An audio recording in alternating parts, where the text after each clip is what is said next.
আসসালামু আলাইকুম প্রোকোডারে আপনাকে স্বাগতম। আপনি একটা ওয়েবসাইট বানিয়েছেন, কোনো অ্যাপ বানিয়েছেন বা কোনো সফটওয়্যার বানিয়েছেন। সেই সফটওয়্যারে আপনি কোনো একটা ডেটা নিয়ে ক্যালকুলেশন করছেন, যে ক্যালকুলেশনটা রিপিটেটিভ, বারবার আপনি করছেন। আপনি যদি প্রতিবার সেই ক্যালকুলেশনটা করেন তখন কিন্তু আপনার সিস্টেমের রিসোর্স ইউজ হবে এবং আপনি অলরেডি জানার কথা যে যত বেশি রিসোর্স আপনি ব্যবহার করবেন আপনার বছর শেষে বিল তত বেশি আসবে। এই যে রিসোর্স যাতে কম ব্যবহার হয় এই জন্য ব্যবহার করতে পারেন আপনি ক্যাশ। এই ক্যাশে যেটা সুবিধা হয় সেটা হচ্ছে যে যদি রিপিটেটিভ ক্যালকুলেশন হয় আপনি জাস্ট একবার ক্যালকুলেট করে সেটাকে ক্যাশে জমা করে রাখবেন, পরের বার যদি সেম ক্যালকুলেশন হয় ওইটা আর ক্যালকুলেট করবে না, জাস্ট আপনার ক্যাশ থেকেই ডাটাটা দিয়ে দিবে। এরকম স্পেসিফিক সিনারিওতে জাভাস্ক্রিপ্টের মেমোরাইজেশনটা ব্যবহার হয় এবং এই মেমোরাইজেশন কিভাবে কাজ করে আজকের ভিডিওতে এ ব্যাপারেই কথা বলবো। শুধু কিভাবে কাজ করে এটাই বলবো না, এর বাইরে আমি আপনাকে একটু দেখাবো যে এই জাতীয় প্রবলেমগুলোতে আপনি যখন পড়বেন তখন জাস্ট আপনি প্রবলেম শুনেই কোড করা শুরু করে দিবেন এমন অ্যাপ্রোচে না গিয়ে আমি আপনাকে দেখাবো যে কিভাবে আপনি কোড করলে সেটা সবচেয়ে ইফেক্টিভ হয়।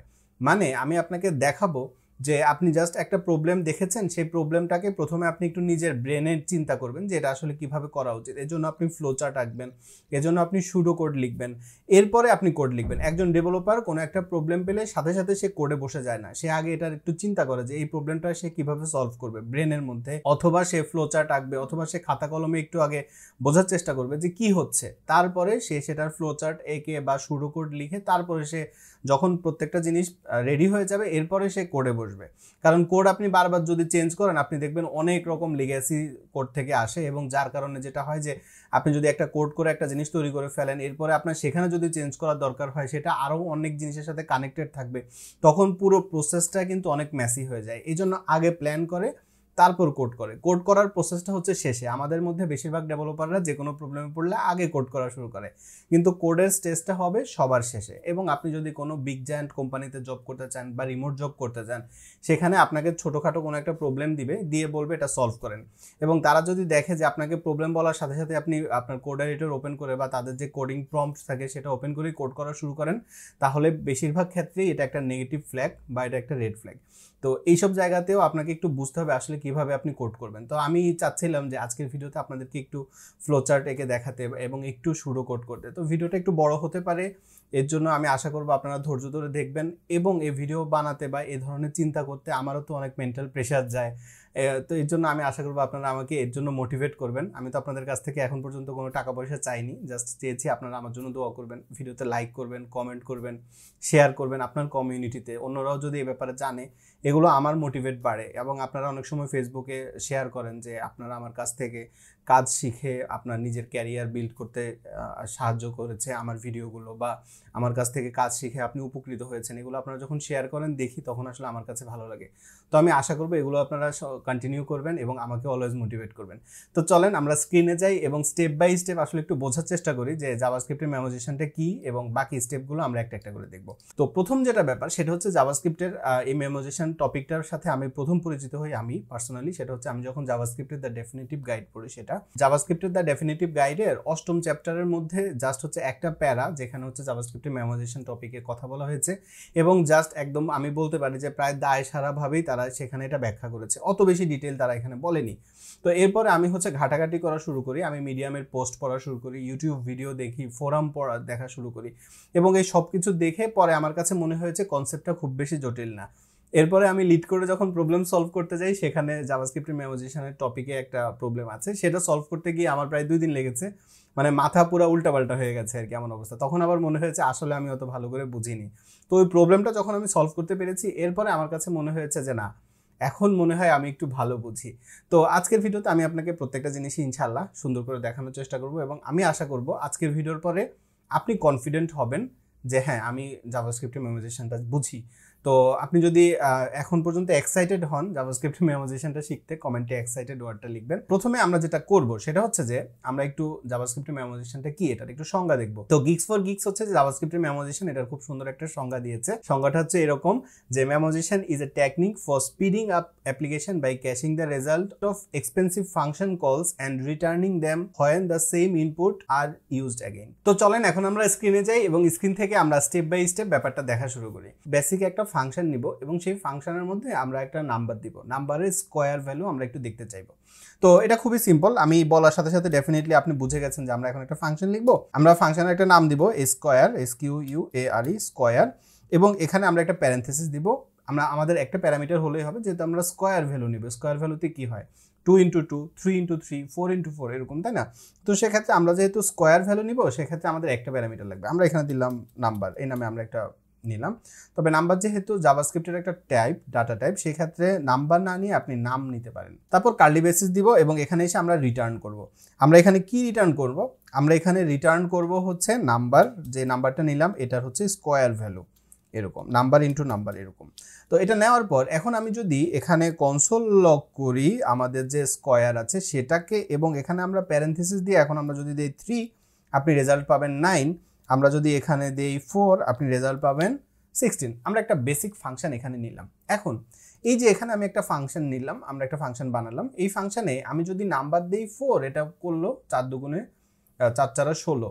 এটা কিন্তু আপনার অনেক বেশি কম্পিউটিং পাওয়ার ব্যবহার হয়েছে, এটা বলাটা ভুল হবে, কারণ এটা খুবই সিম্পল একটা হিসেব। কিন্তু ঘটনাটা যদি এমন হয় যে আপনি এমন একটা হিসেব করেছেন যেখানে আপনার এই যে কনসোল লগের এখানে এটা যদি আপনার 14 মানে 4 না হয়ে যদি ধরেন অনেকগুলো 8 হয়, ধরেন এরকম বিশাল একটা ডিজিট হয়, এই ডিজিটের আপনি যদি হিসেব করতে চান, আপনি দেখেন এটার একটা হিসেব হয়েছে। এবং ডেফিনেটলি এরকম বড় বড় ক্যালকুলেশন যখন আপনি করবেন, আমরা গুণ করছি কেন? যাতে আমরা বড় একটা ভ্যালু পাই। তো এই বড় ভ্যালুতে আপনি একটু দেখেন, এত বড় একটা ভ্যালুর যখন আপনি মাল্টিপ্লাই করছেন, এবং আমি তো জাস্ট মাল্টিপ্লাই করেছি, এরকম ক্যালকুলেশনের আরও অনেক স্টেপ থাকতে পারে, যে মাল্টিপ্লাই হবে, তারপর সেটা ডিভাইড হবে, ডিভাইড হবার পরে সেটাকে আবার স্কোয়ার করা হবে বা কিউব করা হবে বা 2^4 করা হবে। তো এরকম বড় বড় হিসেবগুলো যখন হবে, সেই জায়গাগুলোতে আপনার প্রতিবার যদি আপনি আপনার সিস্টেমের রিসোর্সটা ব্যবহার করেন, এটা কিন্তু ওয়াইজ হবে না।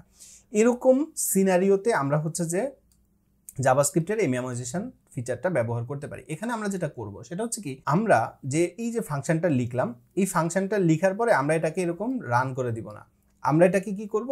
আমরা এটাকে একটা লুপের, একটা ফাংশনের একটা প্রসেসের মধ্যে দিয়ে যাব। সেই প্রসেসে কি হবে, আমরা প্রথম চেক করব যে আমাদের যে কোডটা আছে এই নাম্বারটা আমাদের কি ক্যাশ করা আছে কিনা। যদি সেটা ক্যাশ করা থাকে তাহলে ক্যাশ থেকে প্রিন্ট করো, যদি ক্যাশ করা না থাকে তাহলে তুমি এটাকে হিসেব করো।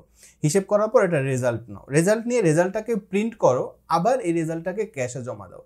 এর ফলে কি হবে, পরের বার আপনি যখন সেম হিসেবটা করতে দিবেন তখন সে আর ক্যালকুলেট করবে না, সে জাস্ট আপনার যে ক্যাশ আছে ক্যাশ থেকেই রেজাল্টটা দিয়ে দিবে।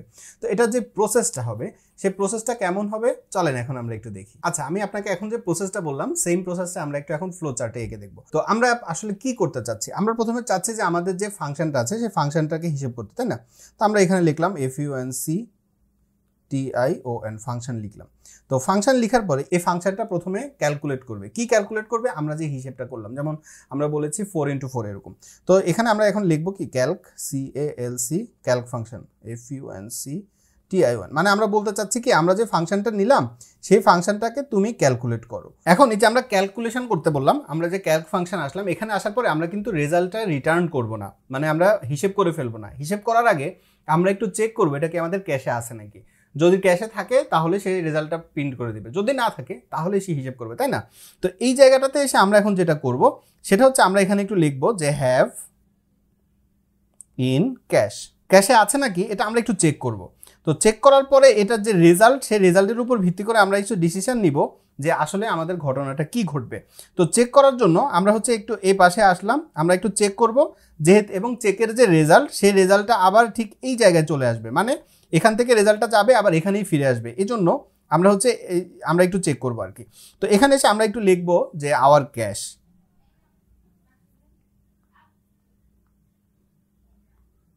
এটা হচ্ছে আমাদের ক্যাশ।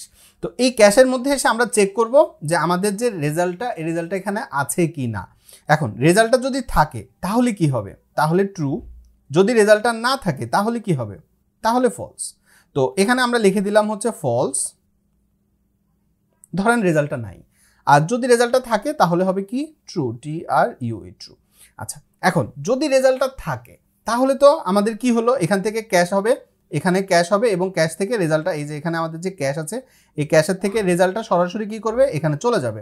ধরেন আমাদের রেজাল্টটা আমাদের ক্যাশে আছে, যদি ক্যাশে থাকে তাহলে কি করবে, রেজাল্টটাকে সে রিটার্ন করে দিবে। তাহলে আমরা এখানে লিখবো return, RETURN, return result, simple. কিন্তু যদি রেজাল্টটা আমাদের ক্যাশে না থাকে তাহলে তো ফলস। তো যদি ফলস হয় তখন আসলে কি হবে? তখন প্রথমে আমাদের যে রেজাল্টটা আছে এটাকে সে এক্সিকিউট করবে। তো আমরা এখানে লিখব কি এক্সিকিউট ফাংশন, EX ফাংশন, এবং এক্সিকিউট করার পরে আমাদের কি হবে বলেন তো? রেজাল্টটা আসবে। তো সেই রেজাল্টটা আমরা এখানে লিখব। এখন এই যে আমাদের রেজাল্টটা আসলো, এই রেজাল্টটা আসার পরে এখন আমাদের কি হবে? রেজাল্টটা সরাসরি আমাদের এখানে প্রিন্ট করে দিবে। একই সাথে আরও একটা ঘটনা ঘটবে, সেটা হচ্ছে এই সেম রেজাল্টটা আমাদের এই যে ক্যাশ, এই ক্যাশের মধ্যে সে সেভ করবে। এই জন্য আমরা এখানে লিখে দিলাম CACHE ক্যাশিট। এটা হচ্ছে আমাদের জাভাস্ক্রিপ্টের যে মেমোরাইজেশন, সেই মেমোরাইজেশনের প্রসেস। প্রথমে আমরা একটা ফাংশন তৈরি করলাম, এই ফাংশনের মধ্যে আমরা যে রেজাল্টটা চাই সেই রেজাল্টটাকে আমরা ক্যালকুলেট করতে দিলাম। এখন আমাদের প্রোগ্রামটা যখন দেখবে এটা ক্যালকুলেট করা লাগবে, সে সরাসরি খুঁজবে আমাদের এটা কি আমাদের ক্যাশে আছে কিনা। যদি এটা আমাদের ক্যাশে থাকে তাহলে সে সিম্পলি কি করবে? রেজাল্টটা প্রিন্ট করে দিবে। যদি ক্যাশের মধ্যে এটা না থাকে তাহলে সে কি করবে? আমাদের যে রেজাল্টটা আছে সেই রেজাল্টটাকে সে এক্সিকিউট করবে। এক্সিকিউট করার পরে যে রেজাল্টটা আসবে সেই রেজাল্টটাকে সে সরাসরি এখানে প্রিন্ট করে দিবে। এবং রেজাল্টটাকে সে শুধু প্রিন্টই করবে না, একই সাথে সে এটাকে কি করবে? আমাদের ক্যাশ সার্ভারে সেভ করে দিবে। আপনি অলরেডি ফ্লোচার্টটা দেখেছেন এবং এখন আমি আশা করি আপনি বুঝতে পেরেছেন যে কিভাবে আসলে আমাদের এই পুরো মেমোরাইজেশন প্রসেসটা কাজ করবে। আমরা প্রথমে একটা ফাংশন নিব, সেই ফাংশনটাকে আমরা কল করব না, কারণ কল করলেই তো আমাদের পুরো ম্যাথমেটিক্যাল হিসেবটা হয়ে যাবে, তাই না? তো আমরা কল না করে আমরা সেটাকে একটা লুপের মধ্যে দিয়ে নিব। আমরা সেখানে ইফ এলস কন্ডিশন দিব, ফাংশনের ভিতর দিয়ে নিব এবং আমরা চেক করব এটা কি আমাদের ক্র্যাশে আছে কিনা। যদি আমাদের ক্র্যাশে থাকে তাহলে ক্র্যাশ থেকে রেজাল্টটা দিবে, যদি ক্র্যাশে না থাকে তাহলে সে রেজাল্টটা এক্সিকিউট করবে, এক্সিকিউট করে রেজাল্টটাকে সে প্রিন্ট করে আমাদের রেজাল্টটা শো করবে এবং একই সাথে সেটাকে ক্র্যাশে জমা দিবে, যাতে করে সেম ম্যাথমেটিক্যাল হিসেবটা যদি আমাদের আরও একবার করতে হয়, যাতে করে সেটা আমাদের হিসেব না হয়, জাস্ট ক্যাশ থেকেই চলে যায়। এটা হচ্ছে জাভাস্ক্রিপ্টের যে মেমোরাইজেশন সেটার প্রসেস। তো এই প্রসেসটা বোঝানোর জন্য আমি অলরেডি আপনাকে ফ্লোচার্টটা দেখিয়ে ফেলেছি। এখন আমরা একটু সুডোকোড লিখব। এই মেমোরাইজেশন প্রসেসের সাথে সুডোকোড কিংবা ফ্লোচার্টের কোনো ডিরেক্ট কানেকশন নাই, কিন্তু আমি জাস্ট আপনাদেরকে একটু বোঝাতে চাচ্ছি, যখন আপনি একটু রিয়েল ওয়ার্ল্ড কোনো প্রবলেম পড়বেন বা কোনো একটা জিনিস চিন্তা করতে চাইবেন তখন একটু সুডোকোড লেখার চেষ্টা করবেন, বা অন্তত নিজের ব্রেনে একটু বোঝার চেষ্টা করবেন যেটা ফ্লোচার্টটা কেমন হবে, তাহলে দেখবেন কোড করাটা আপনার জন্য অনেক সহজ। আর সুডোকোডের ব্যাপারে একটা কথা আগেই বলে রাখি, সেটা হচ্ছে এটা কোনো প্রোগ্রামিং ল্যাঙ্গুয়েজ না, বা এটা কোনো প্রোগ্রামিং এটা একটা টেকনিক, প্রোগ্রামিং টেকনিক।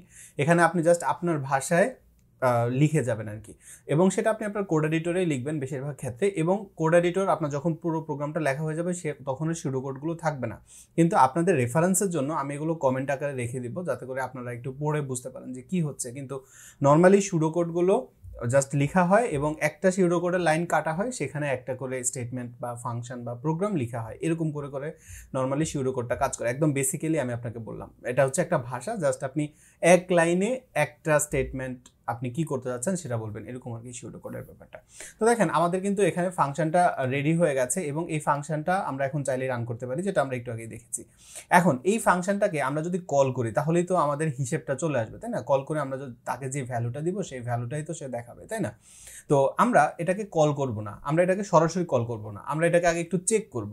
তো চেক করার জন্য আমরা ব্যবহার করব higher order function. Higher order function হচ্ছে একটা ফাংশনের ভিতরে আরেকটা ফাংশনকে আপনি রিটার্ন করবেন। এতক্ষণ আপনি কি দেখেছেন? দেখেন এখানে ফাংশনের ভিতরে আমরা রিটার্ন করলাম কি একটা সিম্পল স্টেটমেন্ট, এবং যেখানে আমরা হয়তো দুইটা সংখ্যার গুণ বের করতে চাচ্ছি বা আপনি যোগ করতে চাইবেন, বিভিন্ন জিনিস করতে পারবেন। ফাংশনের ভিতরে ফাংশনকেও কিন্তু কল করা যায় বা রিটার্ন করা যায়, এবং যখন আপনি ফাংশনের ভিতরে ফাংশনকে রিটার্ন করবেন এটাকে বলা হয় হায়ার অর্ডার ফাংশন, যেটা নিয়ে আমরা আলাদা একটা ভিডিওতে কথা বলবো ইনশাল্লাহ। তো আমরা ফাংশনের ভিতরে একটা ফাংশন কল করব, এবং এখন আমরা এখানে এসে একটু সুডোকোড লিখব যে আমাদের এই সুডোকোডটা মানে আমাদের এই প্রোগ্রামটা কেমন হবে এটা নিয়ে আমরা একটু এখানে এখন কথা বলবো আর কি। তো প্রথমে আমরা এখানে কি করব? আমরা প্রথমে এখানে একটা ফাংশন নিব। কি ফাংশন? আপনি যে কোনো নামে ফাংশন নিতে পারেন। তো আমরা এখানে হচ্ছে যে আগে সুডোকোড লিখি, সুডোকোড ওয়াইজ আমরা হচ্ছে একটা একটা করে ফাংশন লিখবো আর কি। তো ধরেন আমরা এখানে একটা ফাংশন লিখতে চাচ্ছি, তো আমি এখানে লিখবো দিস ফাংশন ক্রিয়েটস কি ফাংশন। আমরা ফাংশনটাকে একটা নামও দিয়ে দিতে পারি এখানে, তাই না? যে ধরেন ফাংশন নেম, ফাংশনের নামটা কি হবে? আমরা চিন্তা করলাম যে এটার নাম হবে মেমো, তারপরে SQ আর স্কোয়ার, এই নামে আমরা একটা ফাংশন নিব আর কি। তো আমরা কি বলছি যে this function creates a closure. আচ্ছা, ক্লোজার নিয়ে আমরা হচ্ছে পরে ইনশাল্লাহ আরেকটা ভিডিও থাকবে যেখানে ক্লোজার নিয়ে একেবারে ডিটেইলে কথা বলবো ইনশাল্লাহ।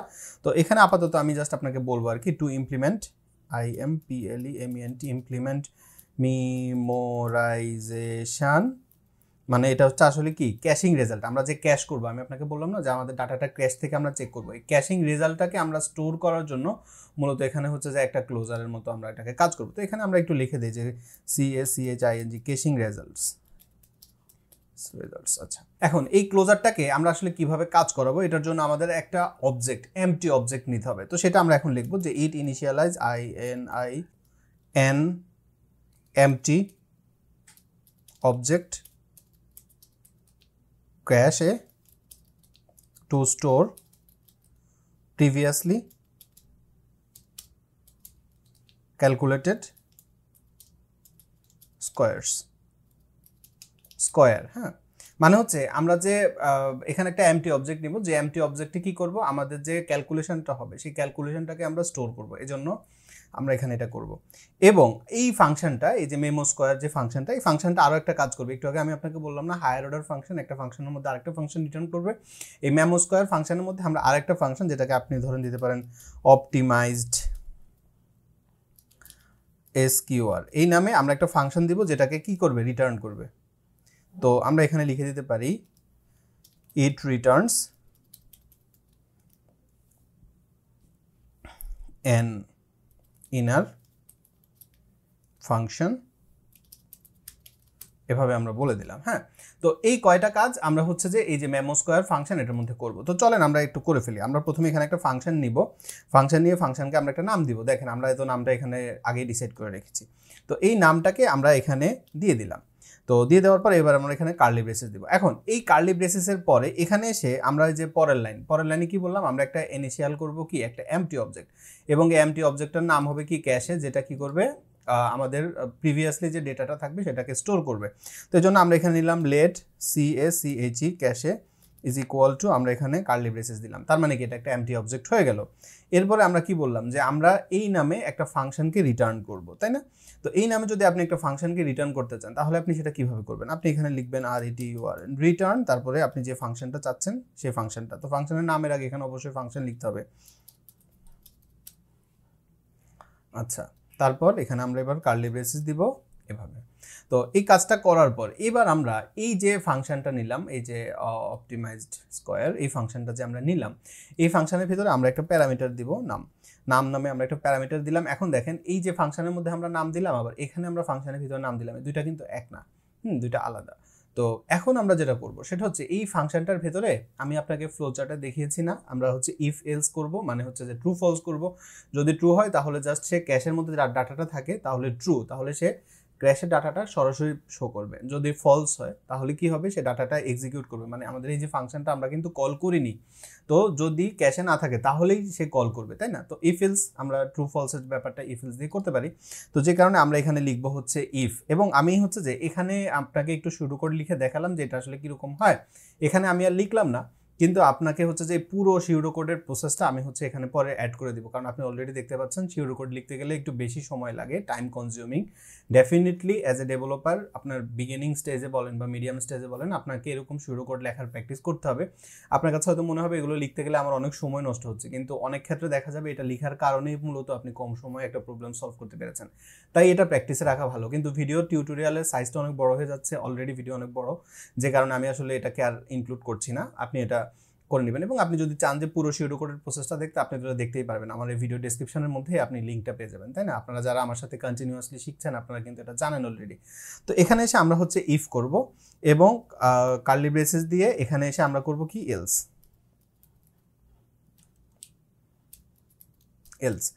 আচ্ছা, এখন যদি আমাদের ক্যাশের মধ্যে এই ইনফোটা থাকে, ক্যাশের মধ্যে যদি আমাদের এই ইনফোটা থাকে তাহলে কি হবে, আর যদি না থাকে তাহলে কি হবে, এই দুইটা ব্যাপার, তাই তো? তো এখন যদি আমাদের ক্যাশে থাকে তাহলে তো ট্রু হলে সে জাস্ট রেজাল্টটাকে কল করে দিবে, সিম্পল ব্যাপার, তাই না? তো এখন আমরা এখানে কি করব, ইফ আমরা লিখলাম কি নাম ইন ক্যাশে, এই যে ক্যাশ, এই ক্যাশের মধ্যে যদি এটা ক্যাশে থাকে তাহলে কি করবে, তাহলে সে সিম্পলি রিটার্ন করবে, RETURN রিটার্ন করবে কি, ক্যাশে, এর ভিতরে আমরা ব্র্যাকেট নোটেশনে লিখে দিব হচ্ছে নাম। হ্যাঁ, যদি সে থাকে তাহলে সে এখান থেকে এটাকে দেখাবে, যদি না থাকে তাহলে কি করবে, তাহলে সে কম্পিউট করবে, তাই না? তো কম্পিউট কিভাবে করে, আমরা লিখবো কি, এই যে ক্যাশে নাম, এটাকে আমরা প্রিন্ট করতে বললাম না, এই সেম জিনিসটাই আমরা এখানে লিখবো, ইজ ইকুয়াল টু কী হবে? ইজ ইকুয়াল টু হবে, আমরা এটাকে রান করব না, তো এটাকে আমরা রান করব মানে কি, আমরা আসলে এই ফাংশনটাকে কল করে দিব। তো আমরা যে স্কোয়ার নাম এই জিনিসটাকেই আমরা হচ্ছে কল করে দিব। তো আমরা এটাকে এখানে দিয়ে দিব, এরপর এই লাইনটাকেই আমরা রিটার্ন করে দিব। এখন দেখেন আমরা কি করলাম, আমরা বললাম যদি ক্যাশে থাকে তাহলে ক্যাশে যা আছে সেটাই রিটার্ন করো, যদি ক্যাশে না থাকে তাহলে কি করবা তুমি, আমাদের যে ফাংশনটা আছে সেটাকে তুমি কল করো। আমরা সিম্পলিভাবে বললাম। এখন এই লাইনটা একটু বেশি যদি আপনার কাছে কমপ্লেক্স মনে হয়, আপনি এই লাইনটাকে কিন্তু আরও সংক্ষেপ করতে পারেন। কিভাবে? আপনি ধরেন দিলেন এখানে একটা ভ্যারিয়েবল নাম দিলেন RESULT রেজাল্ট নামে আপনি একটা ভ্যারিয়েবল নিলেন, যেই ভ্যারিয়েবলের মধ্যে আপনি এই যে ফাংশন কলটা এটাকে আপনি এখানে দিয়ে দিলেন। দিয়ে দেওয়ার পর এখানে এসে এখন আপনি বললেন কি, এটা হচ্ছে RESULT রেজাল্ট, এরকম। হ্যাঁ, তাহলে কি হলো, আপনি ভ্যারিয়েবলের মধ্যে এই ব্যাপারটাকে স্টোর করলেন। তো এটাকে এখন যখন আপনি স্টোর করলেন, এর পরের লাইন এখানে এসে আপনি জাস্ট সিম্পলি কি করতে পারেন, এখন রিটার্ন।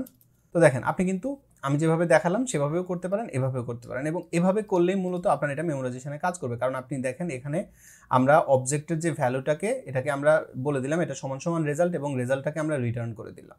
আচ্ছা, এবার আমরা সিম্পলি কি করব, এই ফাংশনটাকে এখন আমরা রান করে দিলেই আমাদের কাজ হয়ে যাবে। এবং সেটা করার জন্য এখন আপনি আমরা এখন ইউজেস স্টেজে চলে আসছি। আপনি এখানে একটা কমেন্ট করতে পারেন ইউজেস, এবং এখানে এসে এখন আপনি সিম্পলি কি করতে পারেন, এখানে এসে এখন আপনি বলে দিবেন কি যে আমরা একটা ভ্যারিয়েবল নেই কনস্ট, এবং সেখানে আমরা বলতে পারি memo square SQUARE memo square is equal two এই যে আমাদের মেমো স্কোয়ার ফাংশনটা আছে, এই ফাংশনটা এটাকে আমরা এখানে দিয়ে দিলাম। ওকে, এবার আমরা যদি কনসোল লগ করি, কাকে কনসোল লগ করব, এই যে মেমো স্কোয়ার যে ফাংশনটা নিলাম এটাকে, তো এটাকে আমরা এখানে দিলাম, এবং এর ভিতরে প্যারেনথেসিস, এর ভিতরে এখন আমরা দিলাম 4, এবং এখন আমরা যদি সেভ করি আপনি দেখেন আমার রেজাল্ট আসছে কত, 16। এবার আমি এই লাইনটাকে ডুপ্লিকেট করলাম, আবার আমি সেভ করব, আমার রেজাল্ট 2 বার 16 হলো। এখন আমি কিন্তু বুঝতে পারছি না যে আমার এই রেজাল্টটা আসলে কোথা থেকে প্রিন্ট হচ্ছে, এটা কি ইফ থেকে প্রিন্ট হচ্ছে নাকি এলস থেকে আমাদের ক্যাশ হয়ে তারপরে প্রিন্ট হচ্ছে। তো এটা চেক করা খুবই সিম্পল, আপনি এখানে কনসোল লগ করে দিতে পারেন। কনসোল লগের মধ্যে আপনি বলে দিতে পারেন যে এটা হচ্ছে কি returning RETURNING returning from cash. এবার এখানে এসে আপনি আবার একটা কনসোল লগ করতে পারেন, যেখানে আপনি বলতে পারেন যে কম্পিউটিং স্কোয়ার। ওকে, এবার দেখেন আমরা সেভ করলাম, এবং দেখেন প্রথমবার হচ্ছে কম্পিউটিং স্কোয়ার, পরের বার আসছে রিটার্নিং ক্যাশ। এবার দেখেন আমি যদি এই লাইনটাকে আরও একবার ডুপ্লিকেট করি আসবে রিটার্নিং ক্যাশ। এবার আমি যদি এটাকে আরও একবার ডুপ্লিকেট করি, এটাকে আমি যদি 5 করি, আপনি দেখেন আমার রেজাল্ট আসবে কি কম্পিউটিং স্কোয়ার। মানে কি, এই জায়গাটাতে যখন আমি বললাম কম্পিউটিং স্কোয়ার 5, মানে যখনই আমি 5 দিলাম তখন সে কি করলো, এই যে এই কন্ডিশন এই ব্লক থেকে মানে এলস ব্লক থেকে আমার ডাটাটাকে নিল, নেওয়ার পরে সেই ডাটাটা আমাকে আউটপুট তো দিলই, একই সাথে সে আমার এই যে ক্যাশ, এই ক্যাশের মধ্যে এটাকে জমাও করে দিল। এখন আমি কিন্তু আপনাকে বলেছি এটা একটা ক্লোজার, এবং এটা হচ্ছে আউটার স্কোপের মধ্যে। দেখেন আমার এই যে স্কোপ, এই স্কোপের বাইরে গিয়ে এটা কাজ করছে। হ্যাঁ, এখন এই যে ক্যাশের মধ্যে আসলে আমি যে বললাম এটা একটা এমটি অবজেক্ট, এবং এটার মধ্যে ডেটাটা স্টোর হচ্ছে। এটা কিভাবে স্টোর হচ্ছে সেটা যদি আপনি দেখতে চান, আপনি সিম্পলি এখানে কনসোল লগ করতে পারেন হচ্ছে ক্যাশে। এটাকে যদি আপনি সেভ করেন তাহলে আপনি দেখেন এই যে এখানে একটা অবজেক্ট, আমাদের যে অবজেক্টটা এটা চলে আসছে, এবং আমি যদি এটা ওপেন করি আপনি দেখেন এই যে আমার এখানে এখন আমার ক্যাশের মধ্যে কি কি আছে, 4-এর ডাটা আছে, 5-এর ডাটা আছে।